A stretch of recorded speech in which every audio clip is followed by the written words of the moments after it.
నమస్తే, welcome to Telugu రాజ్యం. ఈరోజు మనతో పాటు ఉన్నారు ప్రముఖ సామాజిక ఉద్యమకారులు శ్రీ చల్సాని శ్రీనివాస్ గారు. వారితో మాట్లాడదాం. సార్ నమస్తే. నమస్కారం అండి. సార్, ప్రశ్న రావణ్ విషయంలో ప్రభుత్వం అయితే చాలా పట్టుదలగా ఉంది. 4 చోట్ల కేసులు పెట్టారు, బెయిల్ వచ్చింది. ఇక 5వసారి విధి లేని పరిస్థితుల్లో వాళ్ళు కేసు కింద బుక్ చేసి ఆయన అయితే జైలుకు తరలించారు. కోర్టు వారు కూడా అందులో ప్రైమా ఫేసి ఉంది అని చెప్పి కోర్టు వారు కూడా అతనికి బెయిల్ ఇవ్వడానికి నిరాకరించారు. సో 18వ తారీఖు వరకు ఈ నెల ఆయన్ని రిమాండ్ విధించడం జరిగింది. సో నిజంగా రీజనబుల్ గ్రౌండ్స్ ఉన్నాయా ఆయన మీద? ఉపా చట్టం అంటే బేసిక్గా ఉగ్రవాదులు లేదంటే ఉగ్రవాద సంస్థల మీద పెట్టే, లేదంటే నక్సల్స్, దేశ సమగ్రతకి ముప్పు కలిగించే సంస్థలు, వ్యక్తుల మీద పెట్టే ఒక చట్టం, ఒక కేసు. సో అలాంటి ఒక సివియర్ చట్టాన్ని ఇప్పుడు ఇలాంటి ఒక సాధారణ యూట్యూబర్ మీద పెట్టడం ఎలా చూస్తారు?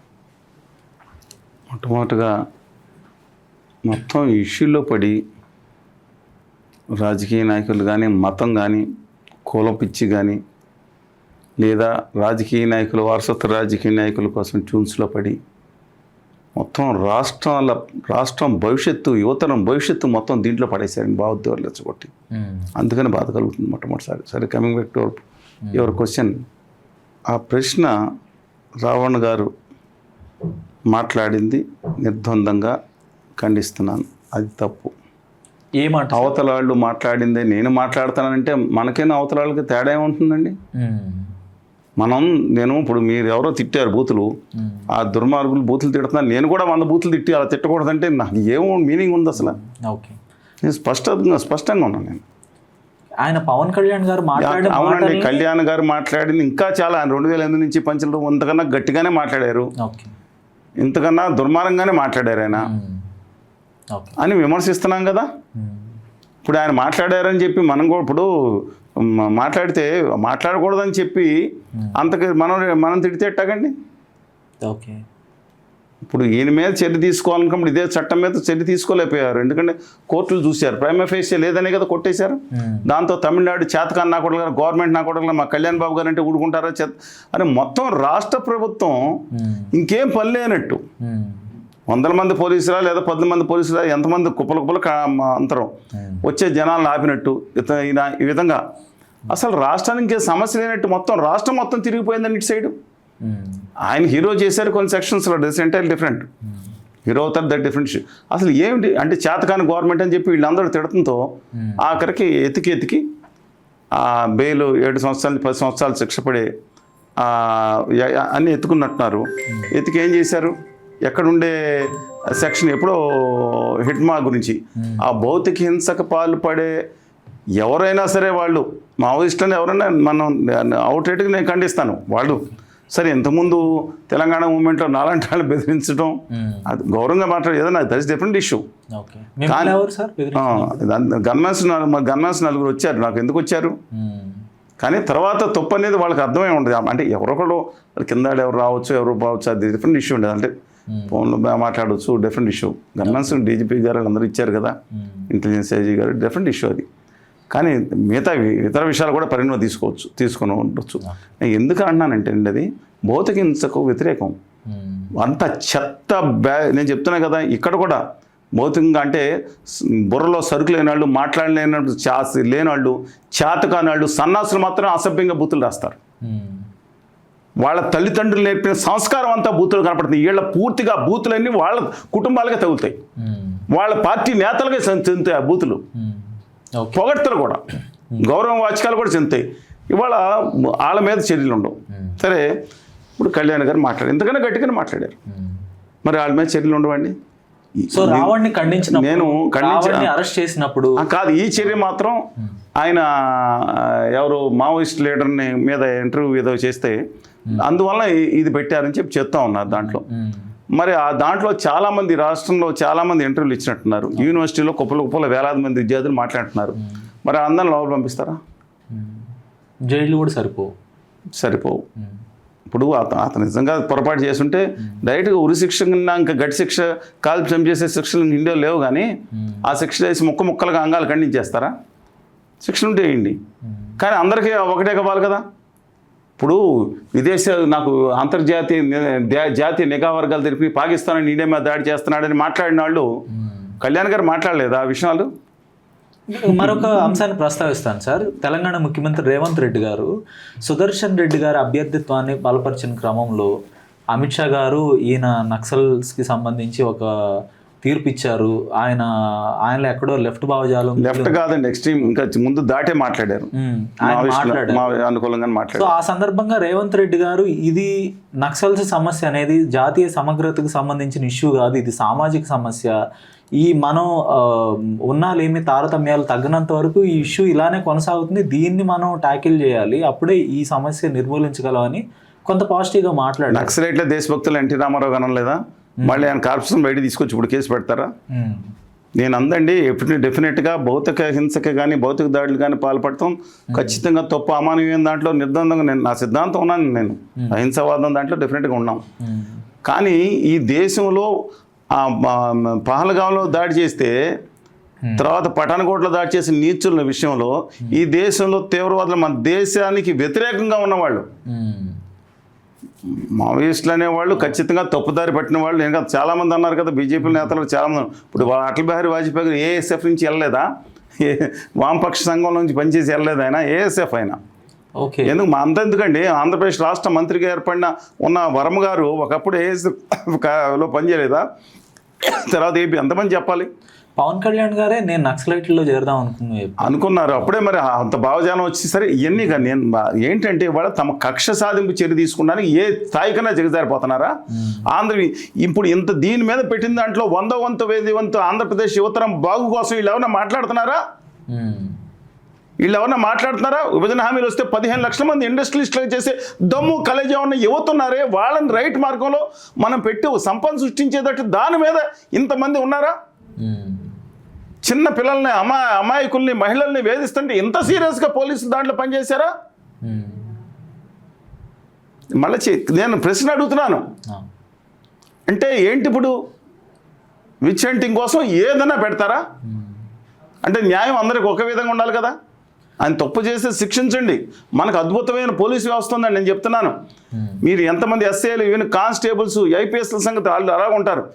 ఎంతమంది 90% మంది అత్యంత నిజాయితీతో పనిచేద్దాం, సమాజాన్ని న్యాయం చేద్దాం వచ్చే ఆఫీసర్స్ ఉన్నారు ఆంధ్రప్రదేశ్ కానీ తెలంగాణ కానీ. ఇది సత్యం, ఇది వ్యవస్థ వాళ్ళని పాడు చేయడానికి చూస్తుంది. మనకు లోపాల నుంచి ఉన్నా సరే అద్భుతమైన న్యాయ వ్యవస్థ ఉంది, ఇంకా ధర్మం ఒక పాదం మీద నడుస్తుంది కలియుగంలో అన్ని. అంటే దానికి కారణం ఈ న్యాయ వ్యవస్థే. మిగతా అంగాలన్నింటినీ కేంద్రంలో ఉన్న గుమా పాలకులు చేతిలో పెట్టుకున్నారు. ఇంత వ్యవస్థ ఉంటే దాన్ని మనం దుర్వినియోగపరచడం ఏంటంటున్నా నేను. వాళ్ళ అనేక అసలు దేశ సమస్య ఏం లేదండి. పవన్ కళ్యాణ్ గారిని ఈగో డ్రైవ్ చేస్తున్నా, ప్రధానంగా భావోద్వేగాలు డ్రైవ్ చేస్తున్నాయి. అంటే ఆయన సినిమా హీరోగా ఉన్నప్పుడు అవతల ఇన్స్టెంట్ జస్టిస్ వచ్చేసి ఏదో చేయాలని వచ్చేది ఉండేదేమో. అందువల్ల నేను అడుగుతా ఉన్నాను, అసలు అంత కక్ష వచ్చి ఆయన వచ్చి నేను ఉప ముఖ్యమంత్రిగా మాట్లాడుతున్నాను డెఫినెట్గా అంటే. ఇప్పుడు మా మీద 2000 అమరావతి విషయంలో మా మీద కేసులు పెట్టారు. తర్వాత మా మీద భయంకరంగా ట్రోల్ చేశారు, ఫోన్ చేసి చంపుతానన్నారు. మార్కెట్ అన్నీ చేస్తే నేను ఢిల్లీ పాలకొండ పోలీస్ స్టేషన్ 2020 జనవరి 17 పోలీస్ స్టేషన్లో కేసు పెట్టాను. సంతకాలం నా దగ్గర ఇది కూడా ఉంది, ఫోటోలు కూడా ఉన్నాయి. దాని పక్కన సీనియర్ మోస్ట్ జర్నలిస్ట్ రాజు గారు ఉన్నారు, డాక్టర్ గారు ఉన్నారు, నా పక్కన అందరూ కూడా ఫోటోలో. ఆ తర్వాత చర్యలు తీసుకోమని చెప్పాను. ఆ రోజు రఘురామ కృష్ణరాజు గారిని మా ఎంపీగా ఉన్నారు, ఆయనకు వాట్సాప్లో పంపించాను. వాట్సాప్లో ఆయన దగ్గర కూడా ఉంది, మీది మీద కూడా పెట్టాను. అవునండి అని తర్వాత మాట్లాడాను. సరే దాని తర్వాత ఎవరు పట్టించుకోలేదు. ఎస్పీ గారికి రాశాను చట్ట ప్రకారం, ఆ తర్వాత డిఐజీ గారికి రాశాను, ఆ తర్వాత డీజీపీ గారికి రాశాను, రాష్ట్ర హోంశాఖ మంత్రి గారికి చెప్పాను, కేంద్ర హోంశాఖ సహాయ మంత్రిగా ఉన్న పరిచయస్తులు కిషన్ రెడ్డి గారు కూడా పంపించాను. ఇవన్నీ నా దగ్గర ఆధారాలు ఉన్నాయి, పట్టించుకోలేదు. అంటే ఏంటండి? అంటే ఎంపీలకు ఒక న్యాయం, సామాన్యులకు న్యాయం. ఇది అయిపోయిన తర్వాత 5 ఏళ్ల తర్వాత మళ్ళీ కూటమి ప్రభుత్వం వచ్చిన తర్వాత 2025 జనవరి 17 మళ్ళీ పాల్కొల్స్ పోలీస్ స్టేషన్ కలిపి వాళ్ళు కంప్లైంట్ ఇచ్చాను. మరి రాస్తా సంతకం నా దగ్గర ఉంది, ఫోటో కూడా ఉంది. ఇవాళ అంటే సామాన్యులకు న్యాయం ఉండదా? బూతులు తిట్టి చంపుతానంటే, బూతులు తిడతానంటే, అంటే నాకు అర్థం కాదు ఏంటండి ఇది. ఒకళ్ళు మాట్లాడితే అంతకన్నా ఇప్పుడు వీళ్ళ ఫ్యాన్స్, ఏ పార్టీల ఫ్యాన్స్ వీరాభిమానులు అత్యంత నీచంగా బూతులు తిడతాను, వీళ్ళ మీద కేసులు ఎందుకు కూడా అడుగుతున్నాను నేను. ఇప్పుడు వాళ్ళు మాట్లాడేది రాష్ట్రం కోసం పరుషంగా మాట్లాడారు, ఇంకోటి మాట్లాడేది లేదా పొరపాటున ఏదన్నా మాట్లాడి ఉపసంహరించుకున్నారంటే తీసేయండి, తప్పు, అబ్సల్యూట్ తప్పు కాదు. ఏదో ఎమోషన్ వచ్చింది అనుకుంటాం, ఏదో పొరపాటున వచ్చింది అనుకుంటాం. కానీ రిపీటెడ్గా మాట్లాడతా, బూతులు తిడతా, దుర్మార్గం తిడతా, ఫస్ట్ వీళ్ళ మీద ఎందుకు కేసులు పెట్టట్లేదని అడుగుతున్నాను. దుర్మార్గంగా ఎవరు వదిలేరు? కళ్యాణ్ బాబు గారిని వదిలేరా? వాళ్ళ తల్లి గారిని వదిలేరా? లేదా చంద్రబాబు నాయుడు గారి కుటుంబాన్ని జగన్మోహన్ రెడ్డి గారిని వదిలేరా? అంటే వీళ్ళ నాయకులు ఒక్కళ్ళేనా? అంటే సామాన్య కుటుంబాలు ఉండవా? వీళ్ళకి విలువలు ఉండవా? వీళ్ళకి గౌరవాలు ఉండవా? నాయకులు ఒకే 2 కొమ్ములను 4 చేతులను 50 కాళ్ళు ఉంటాయి వీళ్ళందరికీనండి. గౌరవాలు మిగతా వాడికి అక్కర్లేదు. ఒక ఎంప్లాయీ ఉన్నాడు, ఎంప్లాయీ గౌరవం అక్కర్లేదు, అని కుటుంబం లేదా? మిడిల్ క్లాస్ పీపుల్, మళ్ళీ చెప్తాను, చాలా మంది సినిమా హీరోల కంటే మిడిల్ క్లాస్ పీపుల్, ఈ మిడిల్ క్లాస్ పీపుల్ లేదా సామాన్యులు, వీళ్ళు జీవితం చాలా నిబద్ధతతో చాలా గొప్ప విలువలతో గడుపుతారు. వాళ్ళు తీయండి, సినిమా హీరోలను సామాన్యులు తీయండి, కుటుంబం కోసం బాధ్యత గల పౌరుడిగా ఉండేవాళ్ళు నేను ఎక్కువ మంది చూపిస్తాను. సినిమా హీరోలు కొంతమంది ఉండొచ్చు గొప్పగా, నేను దాడిసిన కానీ నేను చెప్తాను. అంటే వీళ్ళకి ఉండదా? వీళ్ళకి ఎందుకు అన్యాయం చేస్తాను? వీళ్ళకి ఒక న్యాయం, ఇంకో న్యాయం ఏంటి? చట్టానికి 4 చట్ట పదవులు, రాష్ట్ర ఇమ్యూనిటీ ఎవరికి ఉంటుంది? రాష్ట్రపతికి, గవర్నర్కి, కొంతమందికి ఉంటుంది. మిగతా వాళ్ళు పౌరులు కాదా వీళ్ళు? అంటే మీరు ఒక రాజకీయ నాయకుడు, ఎంపీ కూడా, ఎమ్మెల్యే కూడా కానీ వ్యక్తి మీద ఎవరైనా మాట్లాడితే కేసులు పెడతారు. లేదా ఎమ్మెల్యే ఉండి, మంత్రి ఉండి, ఇంకో వాళ్ళ ఉండి, సామాన్యుల మీద మాట్లాడితే కేసులు పెట్టరా? ఎంతమందికి దీనికని ట్రోల్ చేస్తూ ఉన్నారు? నేను అడుగుతాను, నన్ను ఎంతమంది ట్రోల్ చేస్తూ ఉన్నారు?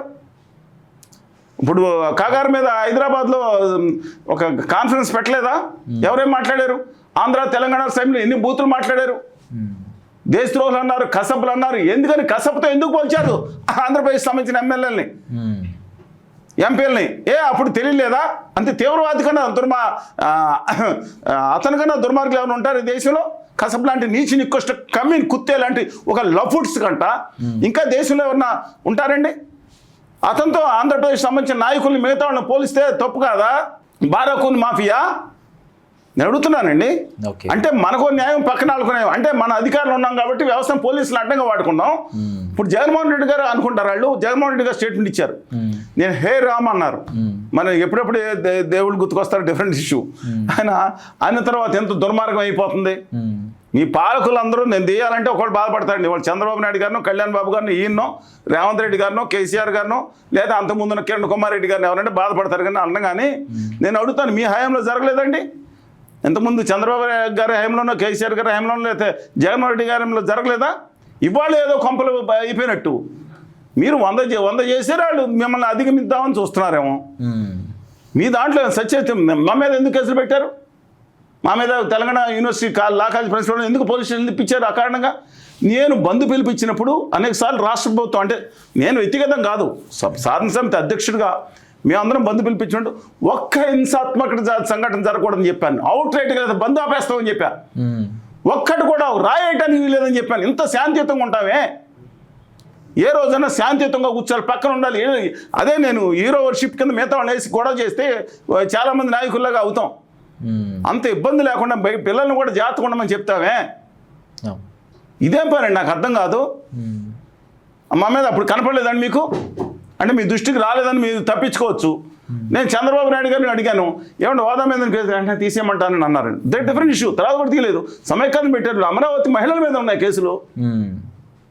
ఆ మహిళల మీద హేళన చేసి పొట్టిచీరలని మిగతా అసభ్యంగా మాట్లాడిన వాళ్ళు కూటమి ప్రభుత్వంలో ఉన్నారు.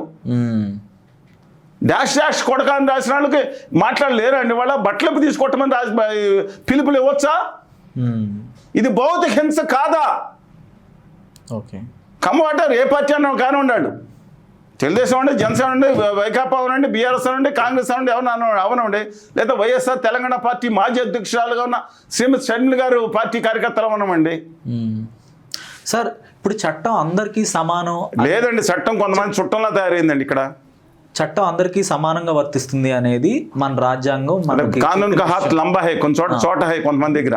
కానీ చట్టాన్ని అమలు చేసే వ్యక్తులకి సమానం, ప్రజలు సమానం కానప్పుడు, లేదంటే వాళ్ళు చేసే క్రైమ్స్ సమానం కానప్పుడు ఇలాంటి చట్టాల వల్ల ఉపయోగం ఏంటి? అమెరికాలో మనకు ఉంటాం కానీ చట్టాలు చాలా పకడ్బందీగా ఉంటాయండి, కొన్ని లోపాలు ఉన్నా సరే. పాశ్చాత్య దేశాల్లో కూడా చట్టాలు చాలా ఈ బ్యాషింగ్ ఒప్పుకోవు. ఇప్పుడు మన ఎమోషన్కి ఇప్పుడు ఈ దీంట్లో వ్యక్తిగత వివాదాల గురించి అలా తీసుకుంటా ఉన్నారు. ఇప్పుడు దాంట్లో నేను కళ్యాణ్ గారి అమ్మగారిని కూడా కొంతమంది తప్పుగా మాట్లాడారు కదా. నేను చెప్పలేదు అది, కళ్యాణ్ గారే మా తల్లి గారినే దూషింపజేశారని బహిరంగ సభలో 1,00,000 మంది ఆదరైన బహిరంగ సభలో మాట్లాడటం జరిగింది. లోకేష్ గారిని ఉద్దేశించి మాట్లాడారు ఆయన. ఆ తర్వాత చంద్రబాబు నాయుడు గారు సతీమణి గారిని కూడా చాలా అసహ్యంగా అసెంబ్లీలో మాట్లాడుతుంది, అసెంబ్లీకి ఇమ్యూనిటీ ఉంటుంది అనుకున్నారు అని చెప్తున్నారు బయట కూడా. ఆయన బాధపడి కళ్ళం నీళ్ళు వస్తే దాన్ని హేళన చేశారు. ఒక మానవీయ కోణం కూడా దాటిపోయింది. అదేవిధంగా జగన్మోహన్ రెడ్డి గారి తల్లి గారిని అనంతపురం జిల్లా చెందిన ప్రభాకర్ రెడ్డి గారు తప్పుగా బూత్ పదజాలంతో మాట్లాడారు. ఆ రోజు ఖండించాం. జగన్ గారి సతీమణి మీద సినిమాలే తీశారు సార్, సినిమాల్లో సీన్లు పెట్టారు. ఈ రోజు కూడా అది ఒక ఛానల్లో నేను ఎందుకంటే నెంబర్ ఆఫ్ ఇష్యూస్ పర్సనల్గా ఎందుకు వెళ్ళిపోతున్నాను, ఇప్పుడు ఏం చేస్తున్నారు, పర్సనల్గా రెచ్చిపోయి ఏళ్ళని రెచ్చగొడతాం అంటే మనందరం దాంట్లో ఈ జనాలందరూ ఇటో ఉండాలా, నువ్వు ఆ గట్టు నుండి ఈ గట్టు నుండి స్వతంత్ర వ్యక్తిత్వం ఉండకూడదా అంటే జనాలు లేకుండా చేస్తున్నారు.